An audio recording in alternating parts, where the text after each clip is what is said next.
ನಮಸ್ಕಾರ, ನೀವು ನೋಡ್ತಾ ಇದ್ದೀರಾ ಸೂಪರ್ ಪ್ರೈಮ್ ಎಟ್ 9. ನಾನು ಸ್ಮಿತಾ ರಂಗನಾಥ್. ದಿನದ ಅಗ್ರ ಸುದ್ದಿಯನ್ನ ಸಮಗ್ರವಾಗಿ ಹೇಳ್ತೀವಿ ಇವತ್ತಿನ ಸೂಪರ್ ಪ್ರೈಮ್ ಎಟ್ 9 ನಲ್ಲಿ. ಅದಕ್ಕಿಂತ ಮುಂಚೆ ಸೂಪರ್ ಹೆಡ್ಲೈನ್ಸ್. ಅವಿಶ್ವಾಸ ಮಂಡಿಸಿ ಮತದಾನಕ್ಕೂ ಮೊದಲೇ ಕಾಲ್ಕಿತ್ತ ಇಂಡಿಯಾ ಒಕ್ಕೂಟ. 2028ಕ್ಕೂ ಗೆಲುವಿನ ವಿಶ್ವಾಸ ಹೊರಹಾಕಿದ ಮೋದಿ ಕೂಟ. ಸಂಸತ್ನಲ್ಲಿ ಮಣಿಪುರ ಬಗ್ಗೆ ಪ್ರಸ್ತಾಪಿಸಿ ಮೋದಿ ಆರ್ಭಟ.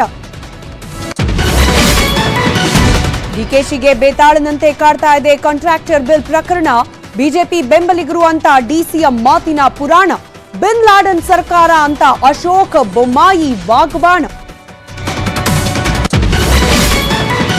ಶಾಸಕ ಪ್ರಭು ಚೌಹಾಣ್ ಹತ್ಯೆಗೆ ಕೇಂದ್ರ ಸಚಿವರೇ ಕೊಟ್ರಂತೆ ಸುಪಾರಿ. ಆರೋಪ ಕೇಳಿ ಅಯ್ಯೋ ನಾನಲ್ಲ ಅಂತ ಭಗವಂತ್ ಖೂಬಾ ಗಾಬರಿ. ಎಲೆಕ್ಷನ್ ಟೈಮ್ನಲ್ಲಿ ಹೊರಬರ್ತಾ ಇದೆ ದಿನಕ್ಕೊಂದು ಸ್ಟೋರಿ. ಚಲವರಾಯಸ್ವಾಮಿ ವಿರುದ್ಧ ಪೇಸಿಎಸ್ ಕ್ಯಾಂಪೇನ್.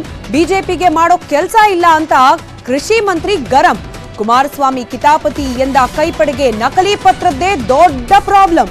ಲೋಕಸಭೆಯಲ್ಲಿ ಇವತ್ತು ಮೋದಿ ಅಬ್ಬರದ ಭಾಷಣ ಮಾಡಿದ್ರು.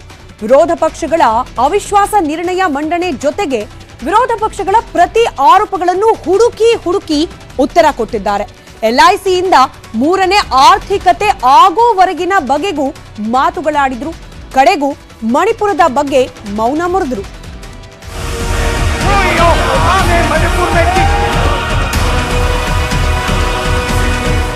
ಪ್ರಧಾನಿ ನರೇಂದ್ರ ಮೋದಿ ನೇತೃತ್ವದ ಸರ್ಕಾರದ ಮೇಲೆ ಜನರಿಗೆ ವಿಶ್ವಾಸ ಇಲ್ಲ. ಅವಿಶ್ವಾಸ ನಿರ್ಣಯ ಅಂಗೀಕರಿಸಿ ಅಂತ ಪಟ್ಟು ಹಿಡಿದಿದ್ವು ವಿಪಕ್ಷಗಳು. ಇವತ್ತು ಅವಿಶ್ವಾಸ ನಿರ್ಣಯ ಅಂಗೀಕಾರಕ್ಕೆ ಮುಹೂರ್ತ ಫಿಕ್ಸ್ ಆಯಿತು. ಆದರೆ ಲೋಕಸಭೆಯಲ್ಲಿ ಒಂದಲ್ಲ ಎರಡಲ್ಲ, ಬರೋಬ್ಬರಿ 3 ಗಂಟೆಗೂ ಹೆಚ್ಚು ಕಾಲ, ಬರೋಬ್ಬರಿ 200 ನಿಮಿಷಕ್ಕೂ ಹೆಚ್ಚು ಕಾಲ ಮೋದಿ ಮಾತಾಡಿದ್ರು. ಅಭಿವೃದ್ಧಿ ಮಂತ್ರ ಪಠಿಸಿದ್ರು. ದ್ವೇಷದ ರಾಜಕಾರಣಕ್ಕೆ ಉತ್ತರ ಕೊಟ್ಟರು. ಮಣಿಪುರ ಬಗ್ಗೆ ಮಾತಾಡಿದ್ರು. ಇಂಡಿಯಾ ಒಕ್ಕೂಟದ ಬಗ್ಗೆಯೂ ಮಾತಾಡಿದ್ರು. 21वीं सदी का ये कालखंड, और मैं बड़ी गंभीरता से इस पवित्र लोकतंत्र के मंदिर की ये कालखंड, सदी का ये वो कालखंड है जो भारत के लिए हर सपने सिद्ध करने का अवसर हमारे चरण पे। ये कालखंड जो घड़ेगा उसका प्रभाव इस देश पर आने वाले 1000 साल तक रहने वाला है। और उनके लिए तो सबसे प्रिय नारा क्या है? मोदी तेरी कब्र खुदेगी। मोदी तेरी कब्र खुदेगी, ये इनकी पसंदीदा नारा है। लेकिन मेरे लिए इनकी ये गालियां, ये अपशब्द, ये अलोकतांत्रिक भाषा, मैं उसका भी टॉनिक बना देता हूं। ये इंडिया गठबंधन नहीं है, एक घमंडिया गठबंधन है। ये इंडिया गठबंधन नहीं है, घमंडिया गठबंधन है। और इसकी बारात में हर कोई दूल्हा बनना चाहता है। चुनाव जीतने के लिए अनाप शनाप वायदों के कारण अब इन राज्यों में जनता के ऊपर नए नए दंड डाले जा रहे हैं, नए नए बोझ डाले जा रहे हैं, और विकास के प्रोजेक्ट्स बंद करने की घोषणा की जा रही है, विधिवत रूप से घोषणा की जा रही है। ये लोग, एक घमंडिया गठबंधन, ये लोग भारत के दिवालिया होने की गारंटी है। आप जानते हैं एलआईसी के लिए क्या क्या कहा गया था? एलआईसी बर्बाद हो गई, गरीबों के पैसे डूब रहे हैं, गरीब कहां जाएगा? बेचारे ने बड़ी मेहनत से एलआईसी में पैसा डाला है। एचएएल खत्म हो गया है, भारत की डिफेंस इंडस्ट्री खत्म हो चुकी है। ऐसा न जाने क्या क्या कहा गया था एचएएल के लिए।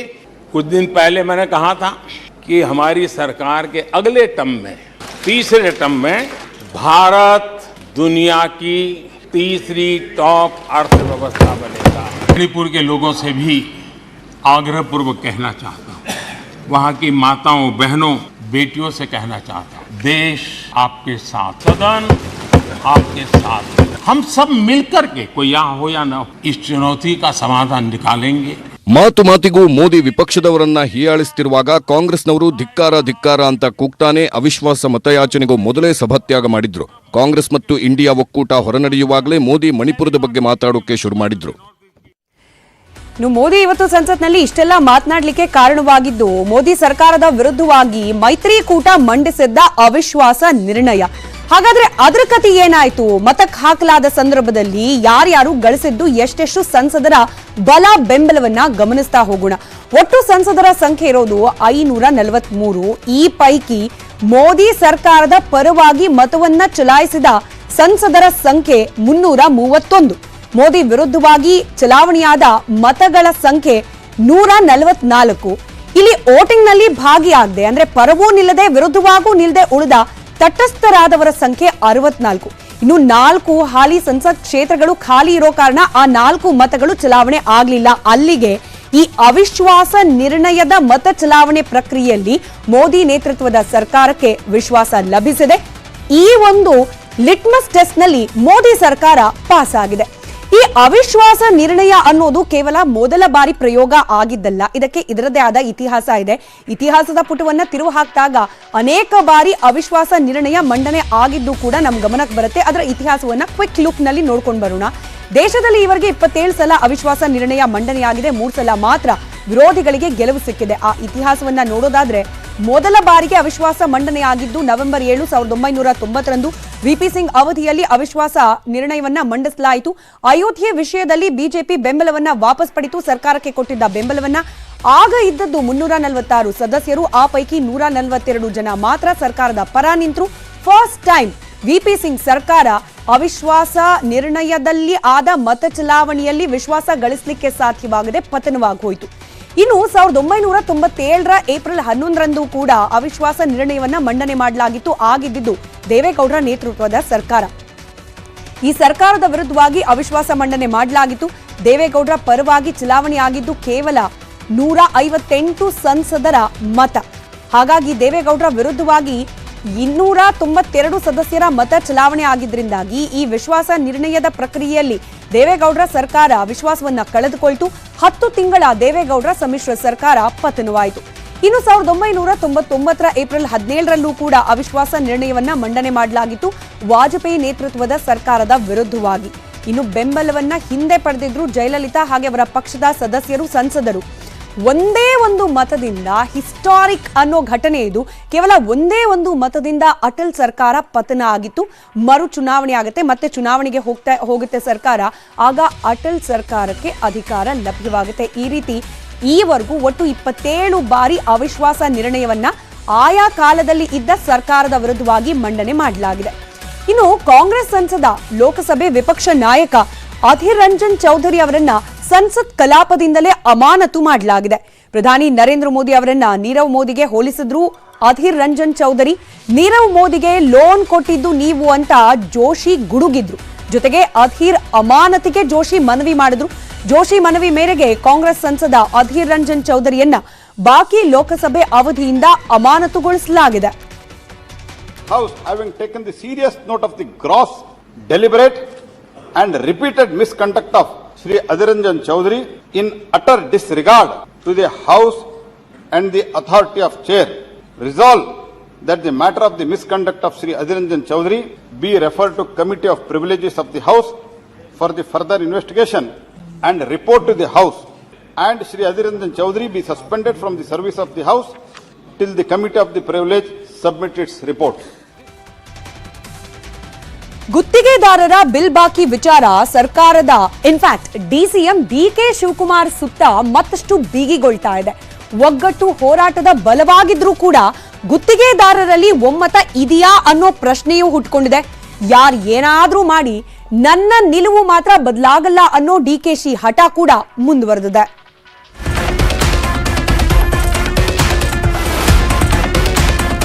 ಬಿಬಿಎಂಪಿ ಗುತ್ತಿಗೆದಾರರು ಹಾಗೂ ಸರ್ಕಾರದ ಸಮರ ತಾರಕಕ್ಕೇರಿದೆ. ಗುತ್ತಿಗೆದಾರರು ಇವತ್ತು ಮಾಜಿ ಸಿಎಂ ಬಸವರಾಜ ಬೊಮ್ಮಾಯಿ, ಮಾಜಿ ಸಚಿವ ಆರ್ ಅಶೋಕ್ ಅವರನ್ನ ಭೇಟಿ ಮಾಡಿ ಬಾಕಿ ಹಣಕ್ಕೆ ಅರ್ಜಿ ಹಾಕಿದ್ದಾರೆ. 675 ಕೋಟಿ ಹಣ ಸರ್ಕಾರದಿಂದ ಬಂದಿದೆ. ಆ 675 ಕೋಟಿ ಹಣದಲ್ಲಿ ಅಧಿಕಾರಿಗಳು ಯಾರ ಮಾತು ಕೇಳಿ 75 ಕೋಟಿ ಅವ್ರಿಗೆ ಬೇಕಾದವರಿಗೆ ಕೊಟ್ಟಿದ್ದಾರೆ, ಅದ್ರ ಬಗ್ಗೆ ನಮಗೆ ಗೊತ್ತಿಲ್ಲ. ಅಧಿಕಾರಿಗಳು ಯಾವುದೇ ಒಂದು ಉತ್ತರವನ್ನು ನೀಡಿದರೆ ಜವಾಬ್ದಾರಿಯುತವಾಗಿ ನಡೆದುಕೊಳ್ತಾ ಇಲ್ಲ ಅಂತ ಇವತ್ತಿನ ದಿನ ಹೇಳಲಿಕ್ಕೆ ಇಷ್ಟಪಡ್ತೀನಿ.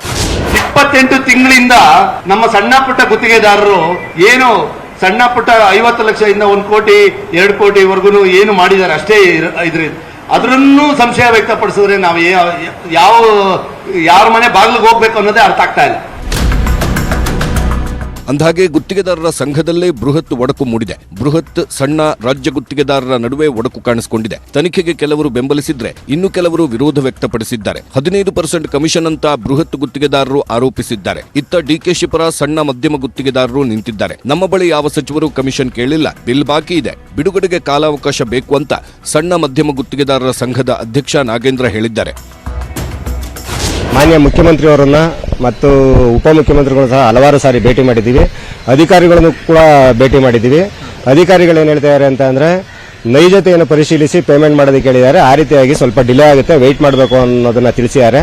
ಸಣ್ಣ ಮತ್ತು ಮಧ್ಯಮ ಗುತ್ತಿಗೆದಾರರ ಹತ್ರ ಯಾವುದೇ ರೀತಿಯಾದ ಕಮಿಷನ್ ಆಗಲಿ ಮತ್ತೊಂದನ್ನೇ ಆಗಲಿ ಬೇಡಿಕೆ ಇಟ್ಟಿಲ್ಲ ಅಂತ ಹೇಳೋದಕ್ಕೆ ತಿಳಿಸ್ಬಿಡ್ತೀವಿ. ಈ ಎಲ್ಲ ಬೆಳವಣಿಗೆಗಳ ಮಧ್ಯೆ ಡಿಸಿಎಂ ಡಿಕೆ ಶಿವಕುಮಾರ್ ಮಾತನಾಡಿದ್ದು, ಮೋದಿಗಾದ್ರೂ ಹೇಳಿ, ರಾಜ್ಯಪಾಲರಿಗಾದ್ರೂ ಹೇಳಿ, ಕೆಲಸ ಮಾಡಿದ್ರೆ ಬಿಲ್, ಇಲ್ಲವಾದಲ್ಲಿ ಕೊಡಲ್ಲ, ಯಾರಿಗಾದ್ರೂ ದೂರು ಕೊಡಲಿ ಅಂದ್ರು. ಕಾನೂನು ಏನು ಹೇಳ್ತದೆ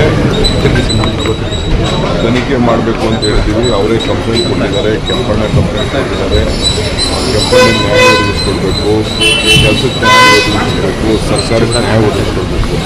ಪ್ರಚಾರಕ್ಕೋಸ್ಕರ ಯಾರು ಬೇಕಾದ್ರೂ ಹೋಗ್ಲಿ, ಡೆಲ್ಲಿಗೆ ಯಾರು ಕರೀತಾ ಇದ್ದಾರೆ ಅಂತ ಗೊತ್ತು, ನನಗೆ ಬಂದು ಸ್ಟೇಟ್ಮೆಂಟ್ ಕೊಡಿ ಅಂತ ಗೊತ್ತು, ಪ್ರೆಸ್ ಮುಂದೆ ಯಾರು ಕಳಿಸ್ತಾ ಇದ್ದಾರೆ ಗೊತ್ತು, ಎಲ್ಲ ತಿಳಿಸ್ತೀವಿ. ಅದ್ಯಾಕೋ ಏನೋ ಕೃಷಿ ಸಚಿವ ಚಲುವರಾಯಸ್ವಾಮಿ ಅಧಿಕಾರ ಸ್ವೀಕಾರ ಮಾಡಿದಾಗ್ಲಿಂದಲೂ ಕೂಡ ಒಂದಲ್ಲ ಒಂದು ವಿವಾದಕ್ಕೆ ಗುರಿಯಾಗ್ತಲೇ ಇದ್ದಾರೆ. ಕುಮಾರಸ್ವಾಮಿ ಅವರ ಆರೋಪ, ಕೃಷಿ ಇಲಾಖೆ ಸಿಬ್ಬಂದಿಯದ್ದು ಎನ್ನಲಾದ ಪತ್ರದಲ್ಲಿ ಮಾಡಲಾದ ಆರೋಪ, ಇದೆಲ್ಲ ನೋಡಿ ಈಗ ಬಿಜೆಪಿ ಸಚಿವರ ವಿರುದ್ಧ ಅಭಿಯಾನವೊಂದನ್ನ ಶುರು ಮಾಡಿದ್ದಾರೆ. ಈ ಅಭಿಯಾನಕ್ಕೆ ಇಂಟ್ರೆಸ್ಟಿಂಗ್ ಅಂದ್ರೆ ಕಾಂಗ್ರೆಸ್ಸೇ ಸ್ಫೂರ್ತಿ. ಚುನಾವಣೆಗೂ ಮುನ್ನ ಸಿದ್ದರಾಮಯ್ಯ, ಡಿಕೆ ಶಿವಕುಮಾರ್, ಬಸವರಾಜ ಬೊಮ್ಮಾಯಿ ಮೇಲೆ ಪೇ ಸಿಎಂ ಅಭಿಯಾನ ಮಾಡಿದ್ರು. ಪೋಸ್ಟರ್ ಅಂಟಿಸೋಕೆ ನಾಮುಂದು ಅಂತ ಜಿದ್ದಿಗೆ ಬಿದ್ದಿದ್ರು. ಈಗ ಅದೇ ಪೇ ಸಿಎಂ ಅಭಿಯಾನವನ್ನೇ ಕಾಂಗ್ರೆಸ್ ವಿರುದ್ಧ ಬಿಜೆಪಿ ಪ್ರಯೋಗಿಸುತ್ತಿದೆ. ಕೃಷಿ ಸಚಿವ ಚಲುವರಾಯಸ್ವಾಮಿ ವಿರುದ್ಧ ಪೇ ಸಿಎಸ್ ಅಂತ ಬೀದಿ ಬೀದಿಯಲ್ಲಿ ಬಿಜೆಪಿ ಪೋಸ್ಟರ್ ಹಾಕ್ತಿದೆ. ಕೃಷಿ ಅಧಿಕಾರಿಗಳಿಂದ 6 ರಿಂದ 8 ಲಕ್ಷ ರೂಪಾಯಿಗೆ ಬೇಡಿಕೆ ಇಟ್ಟಿರುವ ಕೃಷಿ ಸಚಿವ ಚಲುವರಾಯಸ್ವಾಮಿ ಅಂತೆಲ್ಲ ಬಿಜೆಪಿ ವೈರಲ್ ಮಾಡುತ್ತಿದೆ. ಇನ್ನೊಂದು ಕಡೆ ಸಚಿವ ಚಲುವರಾಯಸ್ವಾಮಿ ವಿರುದ್ಧ ರಾಜ್ಯಪಾಲರಿಗೆ ಪತ್ರ ಬರೆಸಿದ್ದು ಜೆಡಿಎಸ್ನ ಕುಮಾರಸ್ವಾಮಿ ಹಾಗೂ ಮಾಜಿ ಶಾಸಕ ಸುರೇಶ್ ಗೌಡ ಅಂತ ಚಲುವಣ್ಣನ ಬೆಂಬಲಿಗರು ಪ್ರತಿಭಟನೆ ಮಾಡಿದ್ರು. ನಾಗಮಂಗಲ ಪಟ್ಟಣದ ತಾಲೂಕು ಕಚೇರಿಯಿಂದ ಡಿವೈಎಸ್ಪಿ ಕಚೇರಿವರೆಗೂ ಪ್ರತಿಭಟನಾ ಜಾಥಾ ನಡೆಸಿದ್ರು. ಚಲುವರಾಯಸ್ವಾಮಿ ವಿರುದ್ಧ ಲಂಚಕ್ಕೆ ಬೇಡಿಕೆ ಆರೋಪ, ಅಧಿಕಾರ ದುರ್ಬಳಕೆ ಆರೋಪ, ಸಿಬ್ಬಂದಿಗೆ ಕಿರುಕುಳ ಆರೋಪ, ಒಂದಾ ಎರಡ, ಇಷ್ಟೆಲ್ಲ ಆರೋಪಗಳು ಬರ್ತಿದ್ದೆಲ್ಲ ಏನ್ ಸ್ವಾಮಿ ಇದೆಲ್ಲ ಅಂದ್ರೆ ಸಚಿವರು ಹೇಳಿದ್ದು ಹೀಗೆ. ಅವ್ರಿಗೆ ಪಾರ್ಲಿಮೆಂಟ್ ಚುನಾವಣೆ ಭಯ ಬಂದಿದೆ, ಅದಕ್ಕೆ ಫೇಕ್ ಲೆಟರ್ ಇಟ್ಕೊಂಡು ಪೇ ಸಿ ಮಾಡಿದ್ರೆ ಏನ್ರಿ ಪ್ರಯೋಜನ? ಯಾವ್ದಾದ್ರು ಪ್ರೂವ್ ಆಗಿರೋದು. ಈಗ ಅವನು ಸೈನ್ ಮಾಡ್ರೋನು ಯಾರು ಅಂತ ಗೊತ್ತಿಲ್ಲ, ಒಂದೇ ವ್ಯಕ್ತಿ ಸೈನ್ ಮಾಡಿದಾನೆ, ಒಂದೇ ಪ್ಯಾನೆಲ್ ಮಾಡಿದಾನೆ, ನಮ್ಮ ಇಲಾಖೆಯವರು ಯಾರನ್ನು ಕಂಪ್ಲೇಂಟ್ ಕೊಟ್ಟಿಲ್ಲ ಅಂತ ಹೇಳಿದ್ದಾರೆ. ಈಗ CID ಎಂಕ್ವೈರಿ ನಡೀತಾ ಇದೆ.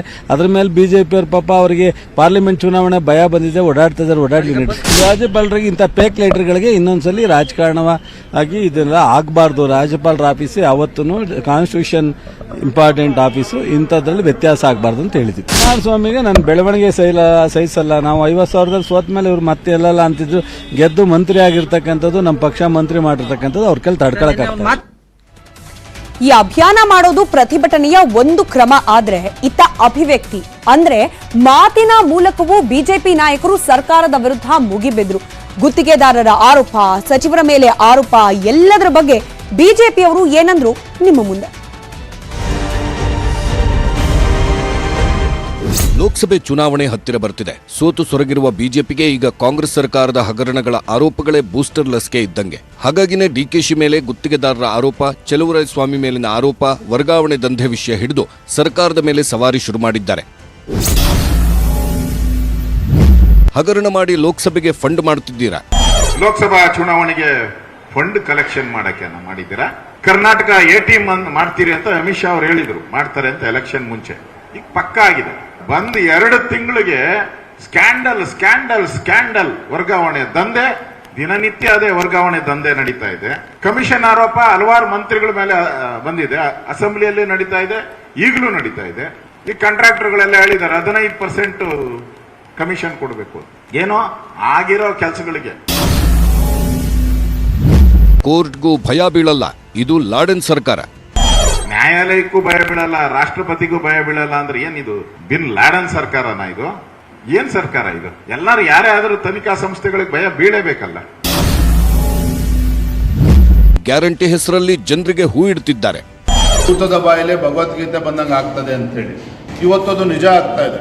ಕಾಂಗ್ರೆಸ್ ಪಕ್ಷ ಚುನಾವಣೆ ಸಂದರ್ಭದಲ್ಲಿ ರಾಜ್ಯದ ಮತದಾರರನ್ನ ಗ್ಯಾರಂಟಿ ಯೋಜನೆಗಳನ್ನು ಕೊಡ್ತೇವೆ ಅಂತೇಳಿ ರಾಜ್ಯದ ಜನರಿಗೆ ಕಿವಿಗೆ ಹೂವನ್ನು ಮುಡಿಸಿ ಈಗ ಭ್ರಷ್ಟಾಚಾರದಲ್ಲಿ ತೊಡಗಿರ್ತಕ್ಕಂಥದ್ದು ನಿಜವಾಗ್ಲೂ ಕೂಡ ಅದು ದುರಾದೃಷ್ಟ. ಈ ಮಧ್ಯೆ ಮಾಜಿ ಸಚಿವ ಅಶೋಕ್ ಮತ್ತು ಬೊಮ್ಮಾಯಿ ಸಿದ್ದರಾಮಯ್ಯ ಸರ್ಕಾರಕ್ಕೆ 55% ಸರ್ಕಾರ ಅಂತ ಹೊಸ ಬಿರುದು ಬೇರೆ ಕೊಟ್ರು.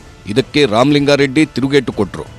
ಇಲ್ಲಿ ಈಗ ಬಂದ್ 2 ತಿಂಗಳಿಗೆ ಸ್ಕ್ಯಾಂಡಲ್ ಸ್ಕ್ಯಾಂಡಲ್ ಸ್ಕ್ಯಾಂಡಲ್ ದಿನನಿತ್ಯ ಅದೇ ವರ್ಗಾವಣೆ ದಂಧೆ ನಡೀತಾ ಇದೆ. ಈ ಕಾಂಟ್ರಾಕ್ಟರ್ಗಳೆಲ್ಲ ಹೇಳಿದ್ದಾರೆ 15% ಕಮಿಷನ್ ಕೊಡಬೇಕು. ಅಂದ್ರೆ 40% ಅವ್ರು ಒಪ್ಕೊಂಡಂಗಾಯ್ತು ಅಶೋಕ್ ಅವರು. ಈಗ 40ಕ್ಕೆ 15 ಅವ್ರು ಹೇಳಿದ ಮೇಲೆ 40 ಅವ್ರು ತಗೊಂಡಂಗೆ ಆಗೋಯ್ತಲ್ಲ. RTGC ಮುಖಾಂತರ ಕಾಂಟ್ರಾಕ್ಟರ್ಸ್ಗೆ ಬಿಲ್ ಪೇಮೆಂಟ್ ನಾನು ಡಿಸ್ಟ್ರಿಕ್ಟ್ ಇನ್ಚಾರ್ಜ್ ಮಿನಿಸ್ಟರ್ ಆಗಿದ್ದಾಗ, ನಾವು ಮಂಜುನಾಥ್ ರೆಡ್ಡಿ ಮಿನಿಸ್ಟರ್ ಆಗಿದ್ದಾಗ ನಾವು ಮಾಡ್ತಾ ಇದ್ವಿ. ಇದನ್ನು ಬದಲಾಯಿಸಿದ್ಯಾರು? BJP ಅವರು. ಇದೇ ಗುತ್ತಿಗೆದಾರ ಸಂಘ ನನ್ನ ಮುಖ್ಯಮಂತ್ರಿಯಾಗಿ ಭೇಟಿಯಾದಾಗ ನಾನು ಆನ್ಲೈನ್ ಪೇಮೆಂಟ್ ಮಾಡ್ತೀನಿ ಅಂತ ಹೇಳಿದ್ದೆ. ಆನ್ಲೈನ್ ಪೇಮೆಂಟ್ ಮಾಡಿದ್ವಿ. ಸೀನಿಯಾರಿಟಿ ಮೇಲೆ ಮಾಡಲು ಸೀನಿಯಾರಿಟಿ ಮಾಡಿದ್ವಿ. ಪ್ಯಾಕೇಜ್ಗಳನ್ನು ಸಣ್ಣದು ಮಾಡಬೇಕು, ಹೊರ ರಾಜ್ಯದ ಗುತ್ತಿಗೆದಾರ ಬರ್ತಾರಂತ ಅದನ್ನು ಕಡಿಮೆ ಮಾಡಿದ್ವಿ. ಬೆಂಗಳೂರಿನಲ್ಲಿ ಮಾಜಿ ಕಾರ್ಪೊರೇಟರ್ ಒಬ್ಬರ ಮಗ ಆತ್ಮಹತ್ಯೆಗೆ ಶರಣಾಗಿದ್ದಾರೆ. ಆತ ಗುತ್ತಿಗೆದಾರ. ಈ ಸಾವು ಕಾಂಗ್ರೆಸ್ ಸರ್ಕಾರದ ಹೊಸ ಗ್ಯಾರಂಟಿ ಅಂತ ಬಿಜೆಪಿ ಹರಿಹಾಯ್ದಿದೆ. ಆದ್ರೆ ಮೃತ ಗೌತಮ್ ತಂದೆ ಹಾಗೂ ಪೊಲೀಸರು ಇದು ಹಾಗೆ ಆಗಿದ್ ಅಲ್ವೇ ಅಲ್ಲ ಅಂತಿದ್ದಾರೆ.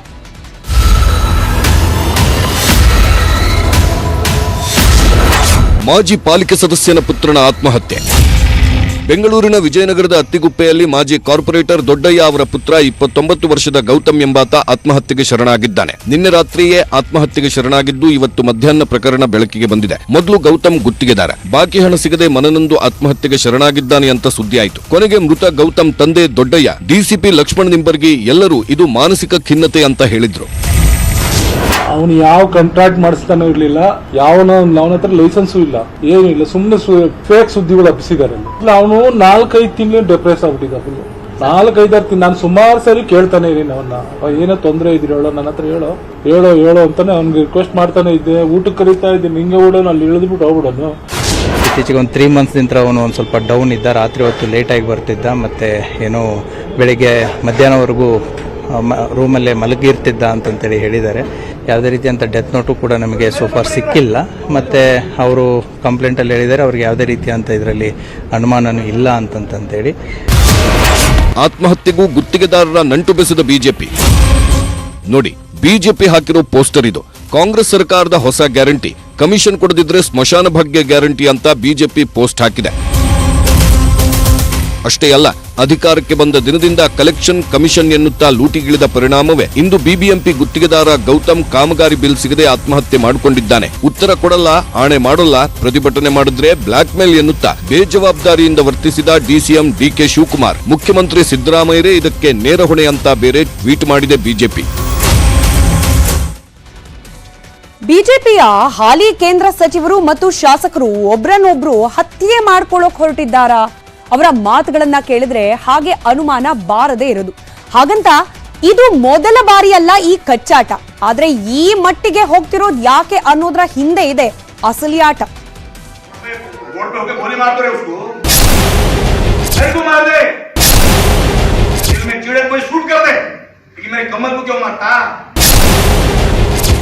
ಅಬ್ಬಬ್ಬಬ್ಬಬ್ಬ, ಕೊಂದು ಬಿಡಲಿ, ಹತ್ಯೆ ಮಾಡಲಿ, ಗುಂಡಿಕ್ಕಿ ಸಾಯಿಸಿಬಿಡಲಿ, ಎಂಥ ಪದಪ್ರಯೋಗಗಳು! ಬಿಜೆಪಿಯಲ್ಲಿ ಯಾವುದೂ ಸರಿಯಿಲ್ಲ. ಅದರಲ್ಲೂ ಬೀದರ್ನಲ್ಲಿ ಕೇಂದ್ರ ಸಚಿವ ಭಗವಂತ್ ಖೂಬಾ, ಮಾಜಿ ಸಚಿವ ಪ್ರಭು ಚೌಹಾಣ್ ಮಧ್ಯೆ ರಾಜಕೀಯ ಕುರ್ಚಿ ಕಚ್ಚಾಟ ತಾರಕಕ್ಕೇರಿದೆ ಅನ್ನೋದಕ್ಕೆ ಪ್ರಭು ಚೌಹಾಣ್ ಈ ಮಾತೇ ಸಾಕ್ಷಿ. ನನ್ನನ್ನ ಸೋಲಿಸಲು ಖೂಬಾ ಸಾಕಷ್ಟು ಪ್ರಯತ್ನ ಮಾಡಿದ್ರು. ನನ್ನ ಹತ್ಯೆಗೆ ಭಗವಂತ್ ಖೂಬಾ ಸಂಚು ಮಾಡುತ್ತಿದ್ದಾರೆ. ಭಗವಂತ್ ಖೂಬಾಗೆ ಕೋಪವಿದ್ರೆ ಗುಂಡಿಕ್ಕಿ ಹತ್ಯೆ ಮಾಡಲಿ. ಈ ಹಿಂದೆ 15 ಗೂಂಡಾಗಳನ್ನು ಬಿಟ್ಟು ಹತ್ಯೆಗೆ ಯತ್ನಿಸಿದ್ರು. ಈಗ ರಸ್ತೆ ಮಧ್ಯೆ ಗುಂಡಿಕ್ಕಿ ಕೊಲ್ಲಲು ಸಂಚು ಮಾಡಿದ್ದಾರೆ. ಕೇಂದ್ರ ಸಚಿವರ ಬೆಂಬಲಿಗರಿಂದಲೇ ನನಗೆ ಗೊತ್ತಾಗಿದೆ. ನನ್ನ ಕೊಂದು ಬೈ ಎಲೆಕ್ಷನ್ ಮಾಡಿಸುವ ಮಹದಾಸೆ ಅಂತೆಲ್ಲ ಬಿಜೆಪಿ ಶಾಸಕ ಪ್ರಭು ಚೌಹಾಣ್ರದ್ದು ನೇರ ಆರೋಪ. ಖೂಬಾ ಚೌಹಾಣ್ ಮಧ್ಯೆ ಜಗಳ ಇವತ್ತು ನಿನ್ನೆಯದಲ್ಲ, ಹಲವು ವರ್ಷಗಳಿಂದ ನಡೆಯುತ್ತಿದೆ. ಇಬ್ಬರು ಒಂದೇ ತಾಲೂಕಿನ ನಾಯಕರು. ಹಾಗಾಗಿ ಕಾಮಗಾರಿ ಟೆಂಡರ್ ಹಂಚಿಕೆಯಲ್ಲಿ ವೈಯಕ್ತಿಕ ವ್ಯವಹಾರಗಳಲ್ಲೂ ಇಬ್ಬರ ಜಗಳ ಆಗಾಗ ನಡೀತಾನೇ ಇತ್ತು. ಆದ್ರೀಗ ಹತ್ಯೆ ಕೊಲೆ ಮಾತುಗಳವರೆಗೂ ಹೋಗಿದೆ. 2019 ಚುನಾವಣೆ ವೇಳೆ ಬಿಜೆಪಿ ಶಾಸಕರು ಒಬ್ಬರನ್ನೊಬ್ಬರು ಹತ್ಯೆ ಮಾಡ್ಕೊಳ್ಳೋಕೆ ಹೊರಟಿದ್ದಾರಾ? ಅವರ ಮಾತುಗಳನ್ನ ಕೇಳಿದ್ರೆ ಹಾಗೆ ಅನುಮಾನ ಬಾರದೇ ಇರೋದು ಅಸಲಿ ಆಟ. ಇತ್ತ ಚಿತ್ರದುರ್ಗದ ಕವಾಡಿಗರಹಟ್ಟಿಯಲ್ಲಿ ಕಲುಷಿತ ನೀರು ಸೇವಿಸಿ ಆಸ್ಪತ್ರೆ ಸೇರಿದ್ದ ಹಲವರು ಡಿಸ್ಚಾರ್ಜ್ ಆಗಿದ್ದಾರೆ. ಇವರಿಗೆ 226 ಜನ ಅಸ್ವಸ್ಥರಾಗಿದ್ದು, ಈ ಪೈಕಿ 188 ಜನ ಗುಣಮುಖರಾಗಿದ್ದಾರೆ. ಇನ್ನು ಕಲುಷಿತ ನೀರಿನಿಂದ 6 ಜನ ಸಾವನ್ನಪ್ಪಿದ್ದು, ಇದಕ್ಕೆ ಕಾಲರ ಕಾರಣ ಅನ್ನೋದು 3ನೇ ಲ್ಯಾಬ್ ರಿಪೋರ್ಟ್ನಿಂದಲೂ ಕೂಡ ಗೊತ್ತಾಗ್ತಾ ಇದೆ. ಹೀಗಾಗಿ ಎಚ್ಚೆತ್ತ ನಗರಸಭೆ ಹಾಗೆ ಆರೋಗ್ಯ ಇಲಾಖೆ ಅಧಿಕಾರಿಗಳು ಕವಾಡಿಗರಹಟ್ಟಿಯಲ್ಲಿ ನೊಣ ಹಾಗೂ ಕೀಟನಾಶಕ ಔಷಧಿಯನ್ನ ಸಿಂಪಡಿಸುತ್ತಿದ್ದಾರೆ. ಬಡಾವಣೆಯ ಚರಂಡಿಗಳಲ್ಲಿ ಔಷಧಿ ಸಿಂಪಡಿಸಲಾಗುತ್ತದೆ.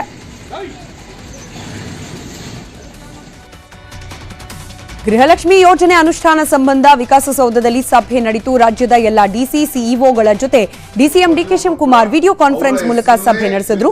ಗೃಹಲಕ್ಷ್ಮಿ ಯೋಜನೆ ಅರ್ಜಿ ವಿಲೇವಾರಿ ಸಂಬಂಧ ಡಿಸಿಎಂ ಡಿಕೆಶಿ ಅಂಕಿಅಂಶವನ್ನ ಕಲೆ ಹಾಕಿದ್ರು. ಬಳಿಕ ಮಾತನಾಡಿದ ಡಿಸಿಎಂ ಡಿಕೆಶಿ, ಆಗಸ್ಟ್ 27ರಂದು ಬೆಳಗಾವಿಯಲ್ಲಿ ಗೃಹಲಕ್ಷ್ಮಿ ಯೋಜನೆಗೆ ಚಾಲನೆ ನೀಡಲಿದ್ದೇವೆ. ಅವತ್ತೇ ಈ ತಿಂಗಳ ಹಣ ಜಮಾ ಆಗಲಿದೆ ಅಂತ ತಿಳಿಸಿದ್ರು. 20ನೇ ತಾರೀಕು ಅಂತ ಫಿಕ್ಸ್ ಆಗಿತ್ತು. ಎಲ್ಲರಿಗೂ 20ನೇ ತಾರೀಕು ಅಂತ ಲೆಟರ್ ಬರೆದಿದ್ದು. ಈಗ ಕೆಲವರಿಗೆಲ್ಲ ಅನುಕೂಲ ಆಗಲಿ ಅಂತೇಳಿ ಭಾನುವಾರ ಫಿಕ್ಸ್ ಮಾಡಿದ್ವಿ 27ನೇ ತಾರೀಕು. ಯಾಕೆಂದ್ರೆ ಕೆಲವು ಜಾಗದಲ್ಲಿ ಈ ಶಾಲೆಗಳಿಗೆಲ್ಲ ಸ್ವಲ್ಪ ಅನುಕೂಲ ಆಗ್ತದೆ, ಮಳೆಗಳು ಇದೆ ಅನ್ನೋ ದೃಷ್ಟಿಯಿಂದ ಸ್ವಲ್ಪ ಭಾನುವಾರ ಮಾಡಬೇಕು ಅಂತ ಇವತ್ತು ಕ್ಯಾಬಿನೆಟ್ ಅಲ್ಲೆಲ್ಲ ಕೆಲವೆಲ್ಲ ಸಲಹೆ ಬಂತು. ಆ ಪ್ರಕಾರ 20 ಬದಲು 27 ಮಾಡ್ತಾ ಇದೀವಿ ಭಾನುವಾರ. ಮಾನ್ಯ ಮುಖ್ಯಮಂತ್ರಿಗಳಿಗೆ, ಉಪಮುಖ್ಯಮಂತ್ರಿಗಳಿಗೆ ರಿಕ್ವೆಸ್ಟ್ ಮಾಡಿಕೊಂಡೆ, ಬೆಂಗಳೂರನ್ನ ಬಿಟ್ಟರೆ ಬೆಳಗಾವಿಯನ್ನ ರಾಜ್ಯದ 2ನೇ ರಾಜಧಾನಿ ಅಂತ ಹೇಳ್ತೀವಿ. ಕಿತ್ತೂರು ರಾಣಿ ಚೆನ್ನಮ್ಮನ ನಾಡಿನಲ್ಲಿ ಗೃಹಲಕ್ಷ್ಮಿ ಕಾರ್ಯಕ್ರಮ ಲಾಂಚಿಂಗ್ ಆಗಬೇಕು ಅಂತ ರಿಕ್ವೆಸ್ಟ್ ಮಾಡಿದಕ್ಕೆ ಅದು ಒಪ್ಪಿಕೊಂಡಿಲ್ಲ. ಕಾಂಗ್ರೆಸ್ ಪಕ್ಷದ ಗ್ಯಾರಂಟಿಗಳ ಒಂದು ಅನುಷ್ಠಾನ. ನಟ ಸುದೀಪ್ ಹಾಗೂ ನಿರ್ಮಾಪಕ ಜಾಕ್ ಮಂಜು ನಡುವಿನ ಕಾನೂನು ಸಮರ ಮುಂದುವರೆದಿದೆ. ಸಿಎಂಎಂ ಕೋರ್ಟ್ಗೆ ನಟ ಸುದೀಪ್, ನಿರ್ಮಾಪಕ ಜಾಕ್ ಮಂಜು ಹಾಜರಾಗಿದ್ರು. ಕ್ರಿಮಿನಲ್ ಕೇಸ್ ಸಂಬಂಧ ಕೋರ್ಟ್ ಹೇಳಿದಂತೆ ನಟ ಸುದೀಪ್ ವಿಸ್ತೃತ ಹೇಳಿಕೆ ದಾಖಲು ಮಾಡಿದ್ದಾರೆ. ಕೇಸ್ ವಾಪಸ್ ತೆಗೆದುಕೊಳ್ಳುವ ವಿಚಾರವೇ ಇಲ್ಲ. ಪ್ರಕರಣ ಕುರಿತಾದ ಆರೋಪಗಳಿಗೆ ಸಾಕ್ಷ್ಯ ಇಲ್ಲ. ಆದರೂ ನನ್ನ ಮೇಲೆ ಇಲ್ಲಸಲ್ಲದ ಆರೋಪ ಮಾಡಿದ್ದಾರೆ. ಹಣ ಕೊಟ್ಟಿರೋದು ದಾಖಲೆ ಇದ್ರೆ ಕೊಡ್ಲಿ ಅಂತ ಸುದೀಪ್ ನ್ಯಾಯಾಧೀಶರ ಎದುರು ಹೇಳಿಕೆ ನೀಡಿದ್ದಾರೆ. ಸುದೀಪ್ ಹೇಳಿಕೆ ಆಲಿಸಿದ ನ್ಯಾಯಾಧೀಶರು ನಾಳೆಗೆ ಆದೇಶ ಕಾಯ್ದಿರಿಸಿದ್ದಾರೆ. ಇದರಿಂದ ಮತ್ತಷ್ಟು ಪ್ರಮುಖ ಸುದ್ದಿಯನ್ನ ಕ್ವಿಕ್ ಆಗಿ ನೋಡೋಣ ಸೂಪರ್ ಸ್ಪೀಡ್ನಲ್ಲಿ. ಕಾಂಗ್ರೆಸ್ ಸರ್ಕಾರದ ವಿರುದ್ಧ ಅಸಮಾಧಾನಗೊಂಡಿದ್ದ ಸ್ವಪಕ್ಷದ ಶಾಸಕ ಡಾಕ್ಟರ್ ಅಜಯ್ ಸಿಂಗ್ರನ್ನ ಕೆಕೆಆರ್ಡಿಬಿ ಅಧ್ಯಕ್ಷರನ್ನಾಗಿ ನೇಮಿಸಿ ಆದೇಶ ಹೊರಡಿಸಲಾಗಿದೆ. ಅಜಯ್ ಸಿಂಗ್ ಅವರನ್ನ ಒಳಗೊಂಡ ಕೆಕೆಆರ್ಡಿಬಿ ಸಮಿತಿಗೆ 11 ಮಂದಿ ಸದಸ್ಯರನ್ನ ನೇಮಿಸಲಾಗಿದೆ. ಚಿಕ್ಕಮಗಳೂರಿನಲ್ಲಿ ಮತ್ತೆ ಹಿಜಾಬ್ ವಿವಾದ ಶುರುವಾಗಿದೆ. ನಗರದ ಐಡಿಎಸ್ಜಿ ಸರ್ಕಾರಿ ಪದವಿ ಕಾಲೇಜಿನಲ್ಲಿ ಯೂನಿಫಾರ್ಮ್ ಇದ್ರೂ ವಿದ್ಯಾರ್ಥಿನಿಯರು ಹಿಜಾಬ್ ಧರಿಸುತ್ತಿದ್ದಾರಂತೆ. ಅಲ್ಲದೆ ಶಿಕ್ಷಕಿ ಕೂಡ ಬುರ್ಕಾ ಧರಿಸಿ ಪಾಠ ಮಾಡ್ತಿದ್ದಾರಂತೆ. ಕಾಲೇಜಿಗೆ ಪೊಲೀಸ್ ಅಧಿಕಾರಿಗಳು ಭೇಟಿ ನೀಡಿ ಪರಿಶೀಲನೆ ನಡೆಸಿದ್ರು.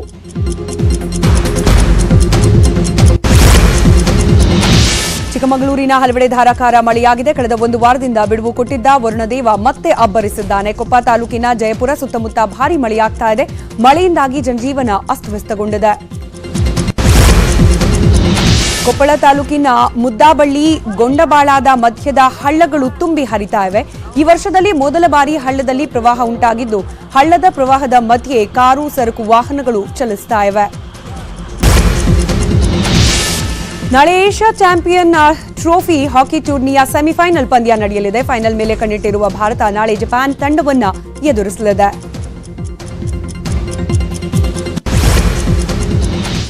ಇದು ಇವತ್ತಿನ ಸೂಪರ್ ಪ್ರೈಮ್ ಎಟ್ 9. ನೋಡ್ತಾ ಇರಿ ನ್ಯೂಸ್ 18, ಜಾಲ ನಮ್ಮದು, ಬಲ ನಿಮ್ಮದು.